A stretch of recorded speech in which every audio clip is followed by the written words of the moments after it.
Selamat pagi, Bapak, Ibu, dan saudara sekalian. Topik kali ini kita akan membahas tentang manajemen mutu total atau Total Quality Management dan disingkat TQM. Disampaikan oleh Bambang Sugiono Agus Purwono dan Sutanto Hidayat. Ini adalah biografi dari penulis, kemudian Bapak Sutanto Hidayat.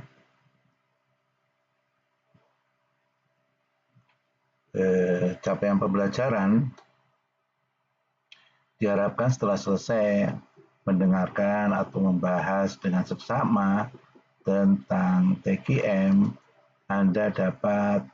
diharapkan Anda dapat menjelaskan tentang definisi TQM, juga manfaat TQM, prinsip-prinsip TQM, yang keempat adalah aplikasi TQM, keuntungan penggunaan TQM, dan tools of TQM.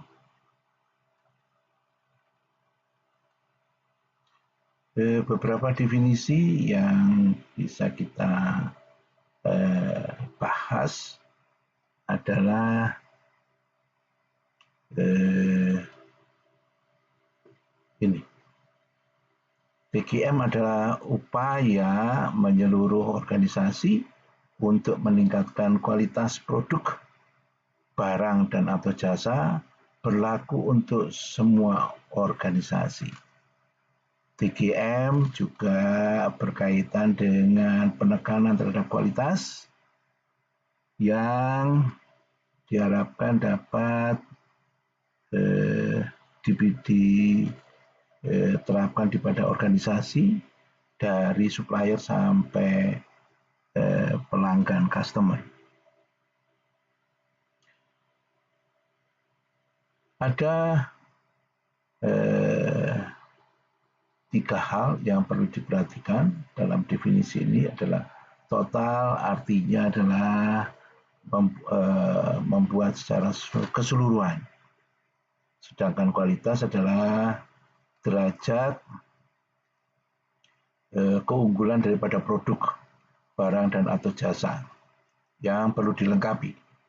Sedangkan manajemen juga dikatakan sebagai act, juga tindakan, juga seni, juga gaya atau cara untuk menangani, mengendalikan, mengarahkan, leading, mengorganisasi.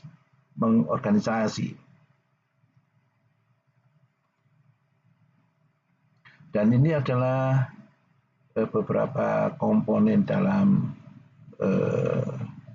roda TQM. Tujuan akhir adalah kepuasan pelanggan. Ada 2 hal yang perlu diperhatikan adalah perbaikan terus-menerus dan keterlibatan karyawan. Sedangkan continuous improvement berkaitan dengan desain pemrosesan. Kemudian juga berkaitan pengadaan, juga studi banding. Ini juga berkaitan tentang keterlibatan karyawan, yaitu problem solving tools sebagai alat-alat untuk memecahkan persoalan. Juga desain daripada barang dan atau jasa. It's TQM wheel. Berikutnya adalah konsep dasar daripada TQM. Yang pertama, ini ada 6, yaitu komitmen dan keterlibatan manajemen untuk menyediakan dukungan organisasi jangka panjang dari top ke bottom, dari atasan sampai subordinat bawahan. Kemudian fokus yang tegas pada yang berkaitan pada pelanggan, baik internal maupun eksternal. Kemudian juga keterlibatan yang efektif, dan penggunaan daripada tenaga kerja. Yang keempat adalah perbaikan yang terus-menerus dari proses bisnis dan produksi. Juga memberikan perlakuan kepada pemasok sebagai suatu partner. Yang keenam adalah menetapkan pengukuran kinerja pada sistem pemrosesan. Prinsip inti daripada TGM ada 8. Yang pertama, fokus kepada pelanggan, kemudian adalah keterlibatan karyawan secara total, berpusat pada sistem pemrosesan, sistem keterpaduan. Yang kelima adalah pendekatan strategi dan sistem. Kemudian juga yang selalu adalah continuous improvement, perbaikan yang terus-menerus. Yang ketujuh, pengambilan keputusan berdasarkan fakta, bukan subjektif. Yang kedelapan adalah komunikasi. Ini juga penjelasan dari masing-masing tadi adalah berkaitan customer focus, keterlibatan karyawan secara total, kemudian berpusat pada pemrosesan, sistem keterpaduan, juga pendekatan strategis dan sistem, continuous improvement, juga pengambilan keputusan berdasarkan fakta, dan komunikasi. Keuntungan daripada TGM ada 4, yaitu bagaimana meningkatkan kepuasan pelanggan. Yang kedua adalah peningkatan efisiensi. Yang ketiga adalah bagaimana keterlibatan daripada karyawan. Yang keempat adalah pengambilan keputusan yang lebih baik.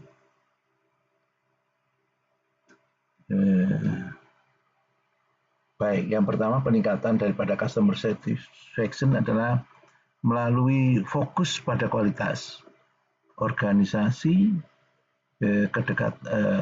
mempertemukan organisasi dan melebihi daripada ekspektasi daripada pelanggan berkaitan dengan kualitas yang dapat mengantarkan loyalitas pelanggan menjadi meningkat.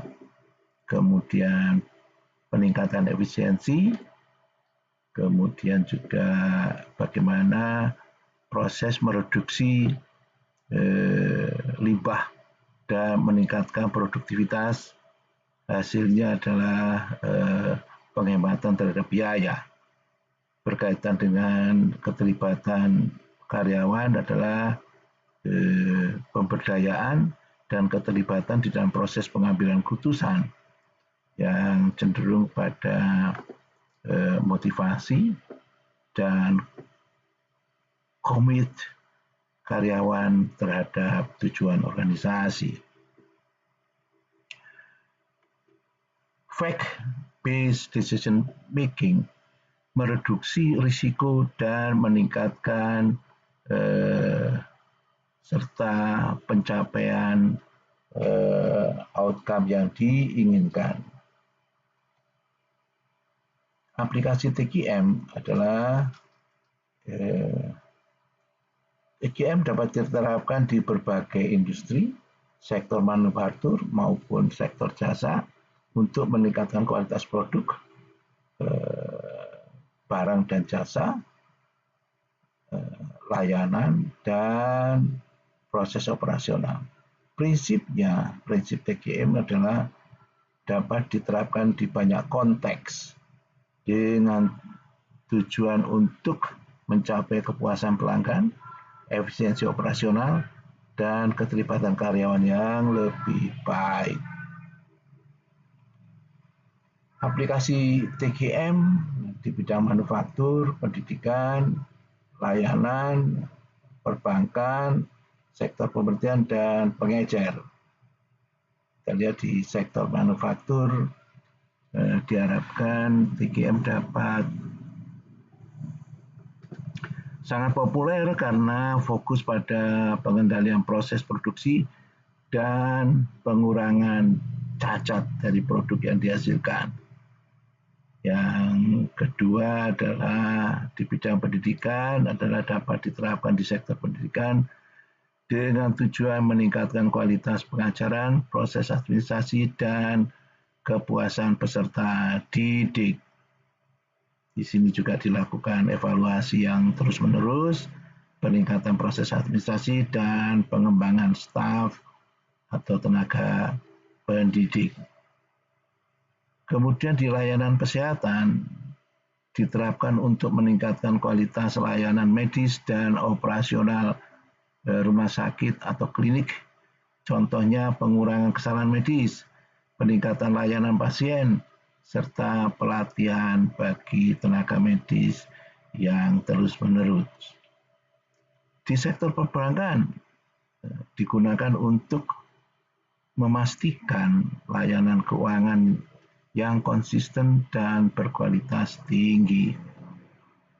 Berkaitan dengan aplikasi di perbankan adalah otomatisasi pemrosesan, kepuasan pelanggan, dan manajemen risiko.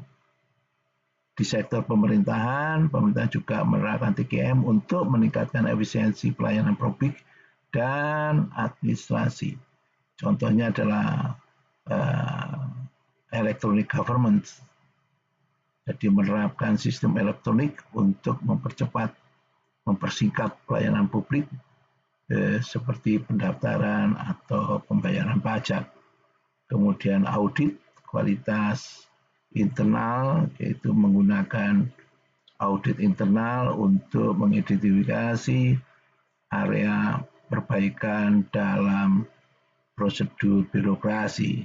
Kemudian keterlibatan masyarakat adalah menggunakan survei atau SIGI dan forum politik untuk forum publik untuk mendapatkan umpan balik feedback dan dari masyarakat mengenai kualitas layanan service quality. Di sektor pengecer diharapkan TKM diterapkan untuk meningkatkan pengalaman pelanggan dan efisiensi operasional toko atau pengecer. Beberapa aplikasi pengelolaan inventarisasi yang lebih baik, pelatihan karyawan, serta survei terhadap pelanggan. Keuntungan daripada aplikasi TKM ada 4. Yang pertama, peningkatan kualitas. TKM membantu dalam meminimalisasikan kesalahan dan cacat, serta meningkatkan kualitas produk dan layanan.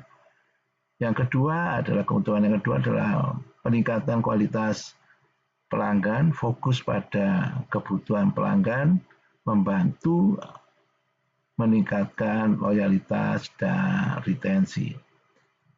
Peningkatan efisiensi operasional adalah dengan proses yang lebih baik dan terstandarisasi untuk mengurangi limbah dan meningkatkan efisiensi. Inovasi berkelanjutan, jadi inovasi doing new thing, TKM cenderung mendorong inovasi dan perbaikan yang berkelanjutan dalam berbagai aspek organisasi. Ada 7 konsep untuk TKM, program TKM dapat berlangsung secara efektif, yaitu yang pertama dengan melakukan tool atau konsep perbaikan yang terus-menerus, juga tool yang 6 Sigma, kemudian employee empowerment, pemberdayaan karyawan, studi banding, just in time, tepat waktu, konsep takuji, dan pengetahuan berkaitan tool daripada TKM. Tidak dibahas semua, tapi kita lihat bahwa 6 Sigma, jadi pada dasarnya adalah apabila kita memproduksi produk, yaitu diharapkan dari 1 juta unit produk yang diproduksi, yang cacat 3,4 unit atau setiap 10 juta unit produk yang diproduksi, yang cacat adalah 34 unit.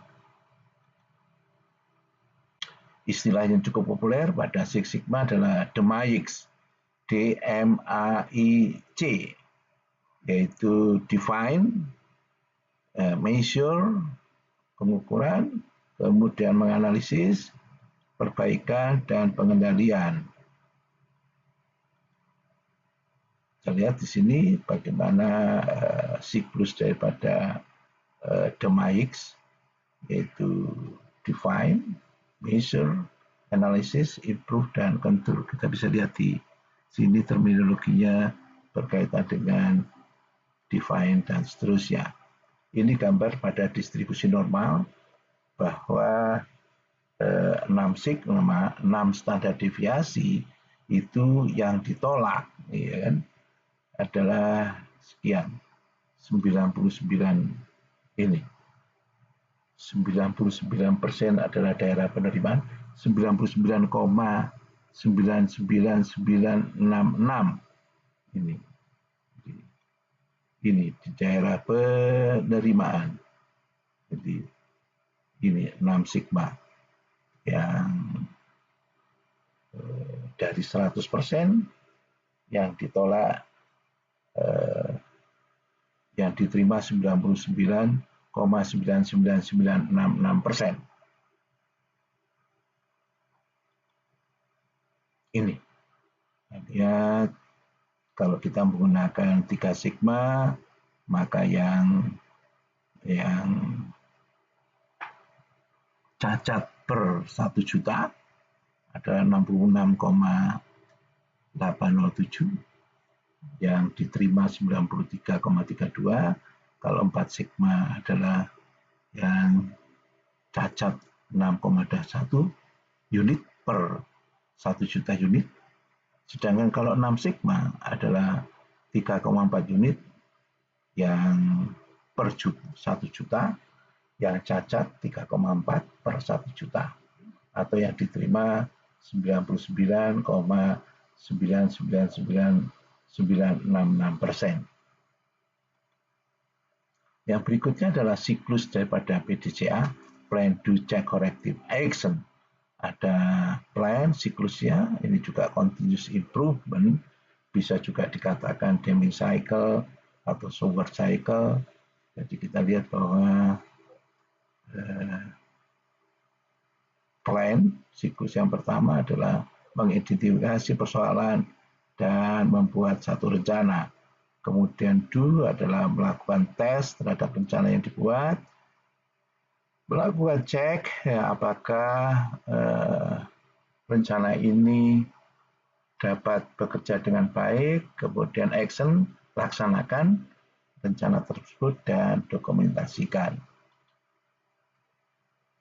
Change in time berkaitan dengan tool, yaitu konsep tepat waktu. Jadi bagaimana kita melakukan kegiatan yang tepat waktu. Takuji ada teori sendiri, memang kita bisa bahas berkaitan Takuji juga. Dari sini kita bisa, ya topik sendirilah, kita akan bahas, tidak cukup banyak waktu. Kemudian Seven Tool of Quality punyanya Kaoru Ishikawa, ada check sheet, ada scatter plot diagram, diagram pecar, kemudian diagram tulang ikan, sebab dan akibat, kemudian bagan Pareto, juga flowchart, kemudian histogram, juga statistik proses control. Kita lihat ini adalah tally, kemudian scatter plot, kemudian ini adalah diagram sebab dan akibat, histogram, ini flowchart, ini adalah